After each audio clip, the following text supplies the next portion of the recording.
perdedores. Los mercados internacionales, como ya le comentaba, continúan con ajustes importantes. Desde los máximos logrados a finales de enero pasado, el retroceso acumulado es cercano al 8% en promedio en Estados Unidos. Para hablar de este tema, nos acompaña Armando Rodríguez, gerente de análisis de Signum Research. Bienvenido, Armando. Muchas gracias, Susi, como siempre, muchas gracias. Pues bueno, ¿qué fundamentaría los actuales retrocesos en el mercado internacional y doméstico que hemos visto en estos días? Pues bien, como hoy lo emitió Banco de México en su comunicado, lo resumió muy bien y prácticamente es la inflación, ¿no? La preocupación sobre la inflación que hay, no solamente en Estados Unidos, sino en general en economías avanzadas, también por ejemplo en Europa, que puedan reflejar cambios importantes en las próximas decisiones de política monetaria, particularmente de la Reserva Federal y consecuentemente, y hemos visto también el Banco Central de Europa y el Banco Central de Inglaterra, que como se están preparando un poco también para incrementar tasas prácticamente en la misma sintonía que lo pudiera hacer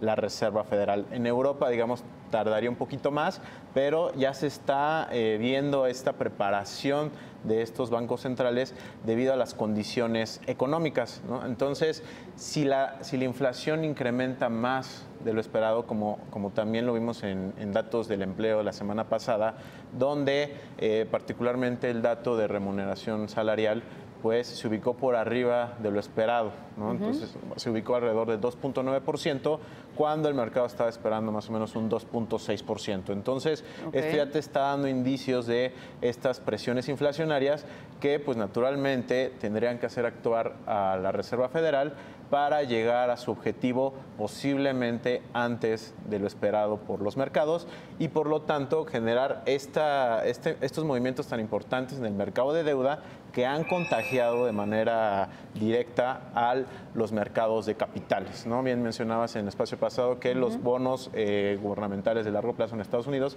están tocando niveles que no se observaban desde el 2014.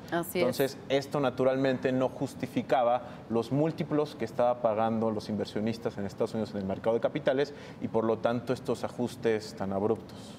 Y entonces, ¿cómo podrían influir las próximas decisiones de política monetaria? Ya hoy vimos, pues bueno, una reacción del Banco de México también en cuanto a la alza de tasas por parte de la FED. ¿Qué podemos esperar de la próxima reunión de la FED? Pues mira, algo que me llamó mucho en el comunicado de Banco de México es que al parecer este instituto está esperando que la FED en marzo incremente tasas de referencia, ¿no? Sin embargo, esta probabilidad, de acuerdo al consenso del mercado, se ha movido mucho desde los últimos ajustes, hay que decirlo. Desde el lunes que empezaron los ajustes importantes en Estados Unidos, la probabilidad que está descontando el mercado para el próximo incremento en tasas sigue siendo alta, pero ha disminuido de forma importante. Entonces, yo creo que sí se va a ejecutar, principalmente por esta presión inflacionaria que ya hay, que también hay que decirlo, mucho de esto también se puede atribuir a la reciente reforma fiscal aprobada en diciembre del año pasado, que ya hemos visto claros ejemplos como el caso de AT&T,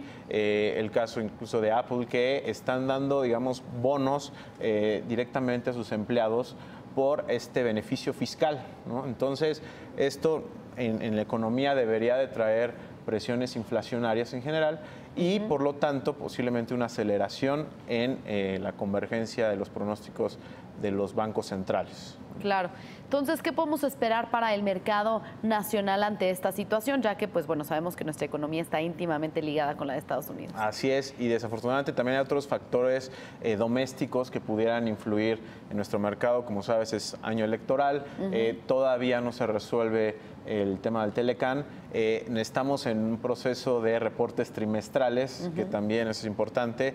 El grueso de los reportes se va a juntar alrededor de las siguientes 2 semanas.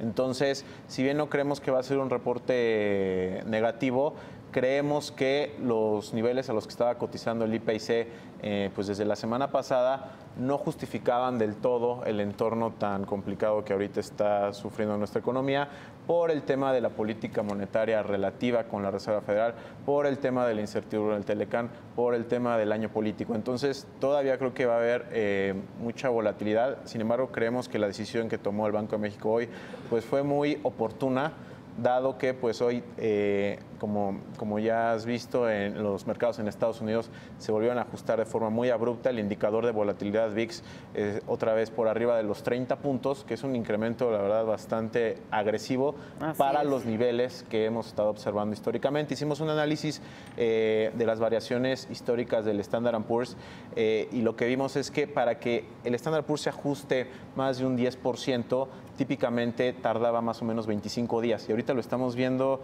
que lo está logrando en menos de 8 o 9 días. Entonces, se ha incrementado mucho la volatilidad, también mucho por las nuevas formas de transferencia o transacciones de compra y venta de acciones, que son más rápidas, más eficientes, pero que sí hemos visto que han incrementado también la volatilidad, dado que converge, digamos, de forma más rápida, tanto al alza como a la baja. Claro.